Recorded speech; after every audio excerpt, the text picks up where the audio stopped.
দিনের যে ছুটি ঘোষণা করছে, আমি মনে করি এই অংশে মানে এটা খারাপও না বা এটা আবার ভালো ডিসিশন এটাও না যে এখন শিক্ষার্থীদের নিরাপত্তার খাতিরেও যদি ওনারা এই চিন্তা করে থাকে যে তারা নিজেদের বাসায় গেলে, অন্তত ঢাকা যেহেতু সবচেয়ে রিস্ক জোনের মধ্যে আছে, তাহলে তারা যদি নিজেদের বাসায় যেতে পারে তাইলে তারা মানে সুস্থ বা নিরাপদে থাকতে পারবে।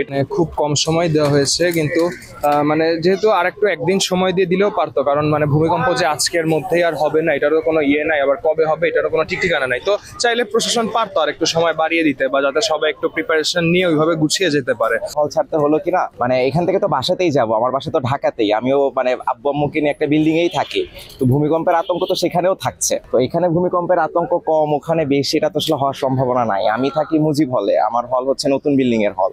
তো দেখা গেছে যে আমার বাসার থেকে আমার হল মোটামুটি সেফার হওয়ার কথা, যেহেতু নতুন বিল্ডিং। তারপরেও মানে আতঙ্কের জায়গা থেকে আসলে হল ছাড়া না, বিশ্ববিদ্যালয় প্রশাসনের একটা চাপের জন্য আসলে হলটা ছাড়া। অলরেডি যে বিল্ডিং গুলো বানানো হয়েছে এগুলো তো আসলে এখন খুব ইজিলি সংস্কার করা সম্ভব না। একটা বিল্ডিং মানে আপনার একটা এলাকার ভিতরে যদি 20টা বিল্ডিং থাকে, তার ভিতরে যদি 75% মানে ধরলাম 15টা বিল্ডিং এর অবস্থা খুব খারাপ, আপনি তো এগুলো বিল্ডিং ভেঙে নতুন বিল্ডিং বানাইতে পারবেন না। প্রশাসন কি আর পদক্ষেপ নিবে? বরং যেটা করা যায় যে পরবর্তী ক্ষেত্রে নগরায়নের ক্ষেত্রে হচ্ছে নিয়ম শৃঙ্খলা মেনে যদি ঠিকঠাক করা যায়, এতটুকু। নতুন করে তো প্রশাসনের কিছু করার নাই। সংস্কারের যে প্রস্তাবটি উঠেছে সেটি হচ্ছে আমাদের দীর্ঘদিনের প্রত্যাশার জায়গা। আমরা বারবার বলে আসছি যে হলগুলো যেহেতু অনেকটা দুর্যোগ প্রবণ এবং হচ্ছে দুর্যোগের সময় হলগুলো ভেঙে পড়ার এবং হচ্ছে পলেস্তেরা ভেঙে পড়ার একটি সম্ভাবনা থাকে, সেক্ষেত্রে আমাদের দাবিটি দীর্ঘদিনের ছিল এবং হল প্রশাসন 15 দিন সময় নিয়েছে, 15 দিন বন্ধ দিয়েছে এবং আমাদেরকে নিশ্চিত করেছে যে হলগুলো সংস্কার করার মাধ্যমে আবার আমাদেরকে হলে উঠাবে।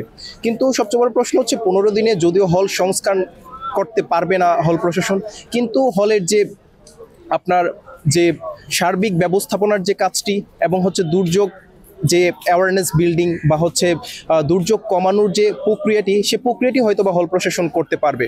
এটি সত্য যে আপনি 15 দিনে নতুন ভবন নির্মাণ করতে পারবেন না, কিন্তু হচ্ছে দুর্যোগ কিভাবে মোকাবেলা করতে হয় এবং দুর্যোগের যে ঝুঁকি, সেই ঝুঁকি কিভাবে হ্রাস করতে হয়, সেই বিষয়গুলো বিশ্ববিদ্যালয় প্রশাসন হলগুলোতে সে প্রক্রিয়া হচ্ছে বাস্তবায়ন করতে পারবে, আমরা আশা করছি।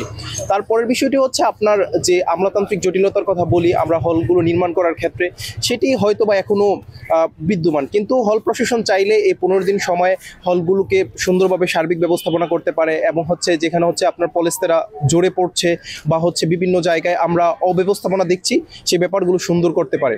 সার্বিক দিক বিবেচনা করে এই যে হুট করে বন্ধ দেওয়ার ব্যাপারটি, সেখানে আমরা একটি মিশ্র প্রতিক্রিয়া লক্ষ্য করছি। শিক্ষার্থীরা মন খারাপ করে হলগুলো ছাড়ছে, কারণ আমরা হলগুলোকে বিবেচনা করে আমাদের সেকেন্ড হোম হিসেবে। সেক্ষেত্রে আমাদের আফসোস কষ্টের জায়গা আছে। মহসিন হল এবং হচ্ছে মৈত্রী হলের যে শিক্ষার্থীরা হচ্ছে আপনার কর্মচারী ভবনে উঠেছিল, স্বাধীনতা চত্বর বলতে পারি আমরা, ওই কর্মচারী ভবনকে অনেকটা খালি করার জন্য হচ্ছে কর্মচারীদের পক্ষ নিয়ে হচ্ছে বিশ্ববিদ্যালয় প্রশাসন এই রায়টি দিয়েছে।